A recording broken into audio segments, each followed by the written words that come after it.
বন্ধুরা, আমরা আগের ভিডিওগুলোতে সরোয়া এবং সরেয়া দিয়ে যে শব্দগুলো রয়েছে সেগুলোর অর্থ জেনে নিয়েছি।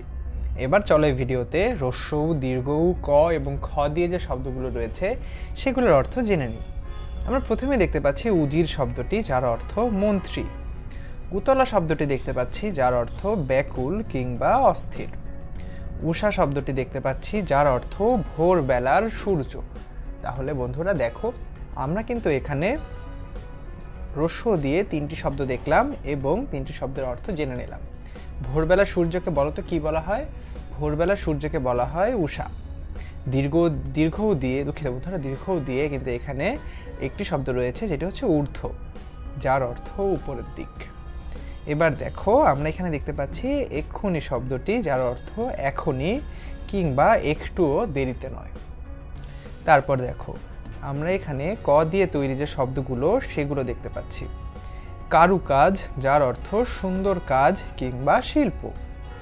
তারপর দেখো কারখানা শব্দটি, যার অর্থ যে স্থানে দ্রব্য সামগ্রী তৈরি হয়। কিরণ শব্দটি দেখতে পাচ্ছি, যার অর্থ আলো। কিশোর শব্দটি দেখতে পাচ্ছি, অর্থাৎ এখানে কিশোর বলতে বোঝানো হয়েছে 11 থেকে 15 বছর বয়সী ছেলে, অর্থাৎ 11 থেকে 15 বছর বয়সে যে কোনো ছেলেকেই বলা হয় কিশোর। কঠিন শব্দটির অর্থ শক্ত। যিনি কবিতা লেখেন তাকে বলা হয় কবি। কবে শব্দটির অর্থ কখন। কভু শব্দটির অর্থ কখনো। কল্যাণ শব্দটির অর্থ মঙ্গল। কড়ি নেই, কড়া নেই শব্দটির অর্থ টাকা পয়সা নেই। কুজো শব্দটির অর্থ যার পিঠ বাঁকা ও ফোলা। এবং আমরা এরপরে খ দিয়ে তৈরি বেশ কিছু শব্দ দেখছি। খাটা শব্দটির অর্থ পরিশ্রম করা এবং খিদে শব্দটির অর্থ ক্ষুধা।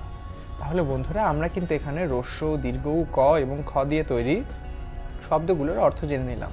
কোনো প্রশ্ন থাকলে আমাদেরকে কমেন্ট সেকশনে করে দিও। ধন্যবাদ বন্ধুরা।